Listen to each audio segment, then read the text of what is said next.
హరివో ఈరోజు కార్తీక మాసం శుక్లపక్ష విధియ భగినీ హస్త విందు భోజనం అని శాస్త్రం చెప్తుంది కాబట్టి మా చెల్లెల ఇంటికి మేము భోజనానికి వచ్చామండి.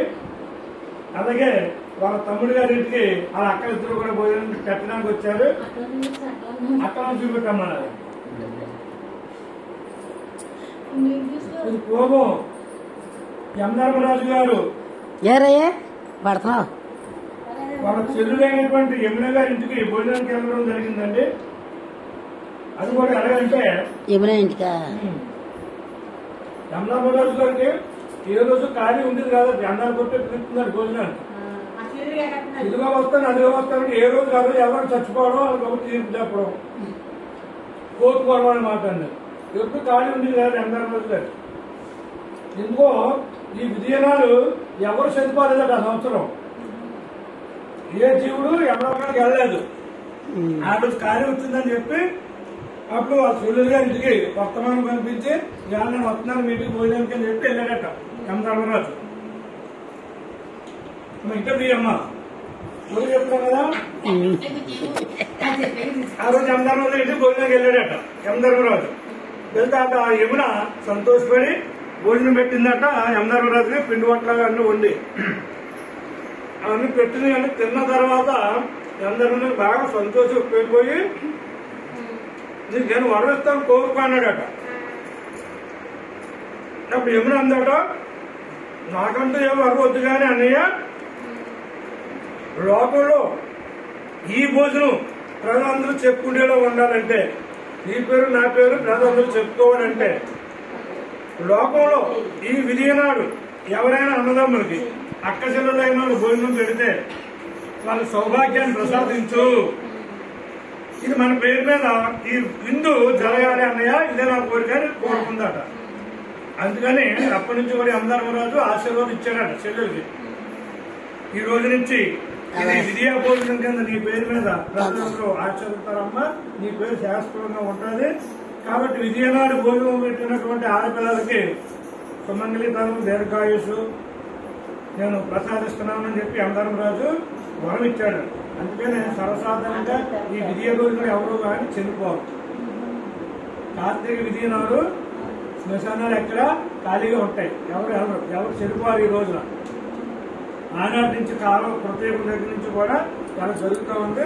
ఇది ఈ రోజుకి కూడా ఆచరణకు వస్తూ ఉంది. అయితే ఇది అందరికీ తెలియదు, కొంతమందికే తెలుసు ఈ పండుగ ఉందని. అది కూడా కొంతమంది గురువుల ద్వారాగా కొంతమంది సిద్ధాంతుల ద్వారాగా ఈ మధ్య యూట్యూబ్ వచ్చింది కాబట్టి యూట్యూబ్ ద్వారాగా అందరికీ విషయాలు తెలుస్తున్నాయి. పూర్వం అయితే ఇది మూఢంగా ఉండేది. ఎవరు పావులు బ్రాహ్మణులు ఆచరించేవారు. వాళ్ళు శూద్రులకి ఈ విషయాలు చెప్పలేదు, దాచిపెట్టారు వాళ్ళు. ఈ రోజున యూట్యూబ్ ఉన్నవంటే అందరికీ తెలుస్తుంది కాబట్టి గురువులు ఉన్న వాళ్ళు అందరికీ తెలుస్తుంది కాబట్టి కొన్ని కుటుంబాలు ఈ రోజుకి ఆచరిస్తున్నారు. ఇక రాను రాను ప్రతి ఒక్క కుటుంబంలో కూడా ఈ పండుగ జరగాలని నేను మనస్ఫూర్తిగా కోరుకుంటూ మీ అందరికీ ఈ వీడియోని నేను పంపిస్తున్నాను. ఈ సంవత్సరం మీరు మిస్ అయినా వచ్చే సంవత్సరం నుంచి అయినా మీరు అందరూ కూడా పాటించండి. అది ఓ తత్సత్ శుభం పోయారు. నా చెల్లెలు పెట్టిన ముందు చాలా బాగుంది. మేము తింటున్నాం. అందులో ఉందా అంటే మా మేనవాడు ఒకటి ఉండింది. సూపర్ హిట్ గా ఉన్నాయండి కూరలన్నీ కూడా. చాలా ఇస్తాను అది తెల్లపోతే పప్పు ముద్ద తీసుకో.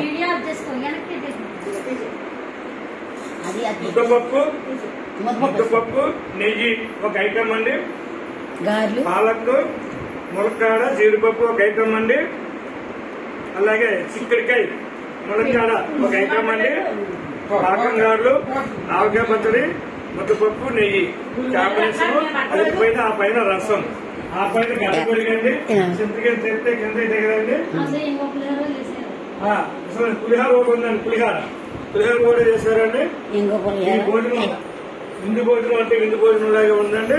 మీరందరూ కూడా నోరు ఊరించుకొని చూడండి. వచ్చే సంవత్సరం మీరు కూడా చక్కగా చేయించుకొని భోజనం చేయండి.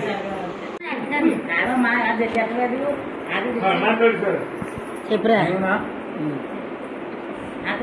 అది యమధర్మరాజు గారు ఇచ్చినటువంటి వాళ్ళ చెల్లెలకి ఏదైతే ఉందో ఆ యొక్క విధి ప్రకారంగా నా అక్కలో 3-4 సంవత్సరాల నుంచి మాకు తెలిసినప్పటి నుంచి కూడా అక్కడికి నేను వెళ్ళడం జరుగుతుంది. అలాగే అక్కడ వెళ్ళిన తర్వాత అక్కడి నుంచి వేరే అక్క దగ్గరికి వెళ్ళడం జరుగుతుంది. అలాగే రెండు అవ్వట్లేదు అనేసి కారణం చేత ఈ సంవత్సరం ఒక అక్క దగ్గరికి ఒక అక్క మిస్ అయిపోయిన కారణం చేత ఇద్దరు అక్కడనే ఇక్కడ రప్పించుకుని, అలాగే మా నాన్నకి తెలియనట్టు మా మేనత్తం కూడా ఇక్కడ రమ్మని ఈ యొక్క కార్యక్రమాన్ని మేము మా లింగంపట్టు మా స్వగృహంలో మా అక్క చేత భోజనం పెట్టించుకుని తినడం జరుగుతుంది.